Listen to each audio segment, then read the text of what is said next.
দিয়ে বলছে, মা হাদা, এটা কি? তার বউ বলছে, এটা আপনার জন্য আমি কয়েক টুকরা শাড়ি কিনে নিয়ে আসছি, নেন খান। তো উনি বললেন যে, শাড়ি তুমি কেমনে কিনলা গো? আমি তো টাকা দেই নাই, আমি তো মাফ চেয়েছিলাম। তো বলছে, থামেন থামেন, আমি লেট মি এক্সপ্লেন, আমি একটু ব্যাখ্যা করছি কেন কেমনে কিনলাম। উনি বলছেন যে, মূলত আপনি যেই মাসে আমাকে টাকা দেন, প্রতি মাসে মাসে টাকা দেন, ওই টাকাটা জমিয়ে জমিয়ে জমিয়ে জমিয়ে কয়েক মাসের টাকা বাঁচিয়ে আমি আমার সন্তানের আবদার পূরণ করার জন্য কয়েক টুকরা শাড়ি বাজার থেকে ক্রয় করে নিয়ে এসেছি। খান, হালাল। একটা প্রধানমন্ত্রী প্রথম হিসাব কি দেখছেন, যেটা হালাল না হারাম? প্রথম হিসাব, আমি যে খাবো এটা হালাল না হারাম? খান, এটা হালাল, আপনার টাকার কামাই, এটা খান।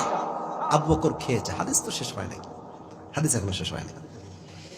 সারিদ খেয়ে সোজা সংসদ ভবন, পার্লামেন্টে গিয়েছে। মন্ত্রী, এমপি, রাষ্ট্রের সমস্ত দায়িত্বশীল ব্যক্তিকে ডেকে এক জায়গায় করেছেন।